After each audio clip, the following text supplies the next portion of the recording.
7 फेरे, व्रत और वादे, इन सब के बीच एक ऐसा प्लान जिसने पुलिस तक को हिला दिया। इंदौर का राजा रघुवंशी शादी के महज 12 दिन बाद मौत का शिकार बना और मास्टरमाइंड कोई और नहीं, उसी की पत्नी निकली, सोनम।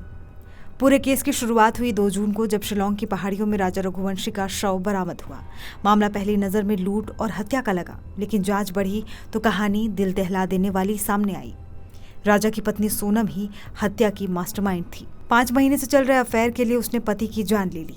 राजा को बस एक मोहरा बना दिया गया ताकि रास्ता साफ हो और वो प्रेमी राज कुशवाहा से शादी कर सके।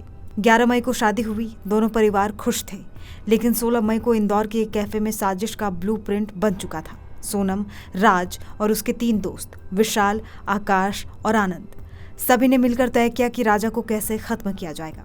राज ने हत्या से पहले अपने दोस्तों को पैसे, सिम कार्ड, कीपैड फोन, यहाँ तक कि हत्या में इस्तेमाल होने वाला हथियार, एक डाव, ऑनलाइन गुवाहाटी से मंगवाया। सोनम को हर स्टेप की जानकारी थी और वो लगातार संपर्क में थी। 23 मई अपरा एकादशी, सोनम ने व्रत रखा और अपनी सास को भी बताया, लेकिन व्रत के पीछे छिपी थी एक कातिल पत्नी की खामोश योजना। फोटोशूट के बहाने राजा को सुनसान पहाड़ी पर ले जाया गया, जहां से सोनम ने अपनी लोकेशन आरोपियों को भेजी। अब आसान तरीके से आपको पूरी ट्रैवल डायरी समझाते हैं। 21 मई सभी आरोपी गुवाहाटी पहुंचे। 22 मई आरोपी शिलोंग पहुंचे। 23 मई वारदात को अंजाम दिया गया। सोनम 23 मई को गुवाहाटी से इंदौर के लिए निकली। 25 मई को सोनम इंदौर पहुंची और वहां राज से मिली। राज ने उसे एक दिन इंदौर में किराए के कमरे में रुकवाया। आरोपियों ने पुलिस को यह भी बताया कि पहाड़ी पर चढ़ाई बहुत थी और पीछा करने में वो बहुत थक गए थे। उन्होंने सोनम से कहा कि वो राजा को मार नहीं पाएंगे। इसके बाद सोनम ने उन्हें कहा कि मैं तुम्हें 20 लाख रुपए दूंगी, बस काम पूरा करो। इसके बाद आरोपियों ने राजा को मारने का तय कर लिया। आरोपियों ने बताया कि जब उन्होंने राजा पर हमला किया तो उसने मुकाबला भी किया। राजा पर पीछे से वार किया गया, वो गिरा, लेकिन सांसें चल रही थी।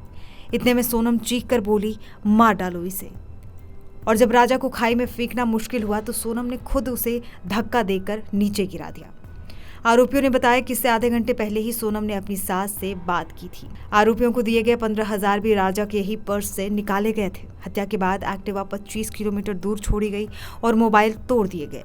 आकाश की शर्ट खून से सनी हुई मौकाए वारदात में मिली। सोनम ने अपना रेनकोट आकाश को दिया, जो मौकाए वारदात से 6 किलोमीटर दूर मिला। ये जांच को भटकाने के लिए किया गया था। आनंदपुर में जब पकड़ा गया तो उसने वही कपड़े पहन रखे थे जो घटना के समय पहने थे। हत्या के बाद सभी 11 किलोमीटर दूर जाकर मिले। हत्या के पीछे की वजह राजा रघुवंशी को रास्ते से हटाना और राज के साथ सोनम को रहना था। इसके बाद सोनम वाराणसी गई, फिर गाजीपुर। पूरे केस पर नजर रखती रही, लेकिन जब प्रेमी राज और बाकी आरोपी गिरफ्तार हुए तो सोनम टूट गई। बस से अकेली गाजीपुर पहुंची, फिर गाजीपुर के ढाबे से फोन किया और फिर पुलिस के हाथों सरेंडर कर दिया। मेघालय पुलिस की एसआईटी ने अब साफ कर दिया है कि ये एक सोची समझी हत्या थी। पुलिस ने बताया कि सबूतों से साफ है कि सोनम साजिश की मास्टरमाइंड है। मेघालय के गृह मंत्री ने यहां तक कह दिया कि अगर ये लूट होती तो सोनम जिंदा नहीं बचती। बहरहाल, इश्क के नाम पर की गई ये साजिश अब कानून के शिकंजे में है, लेकिन एक सवाल अब भी हवा में तैर रहा है। अगर प्यार इतना ही गहरा था तो क्यों किसी का बेटा, किसी का भाई और किसी का राजा छीन लिया गया?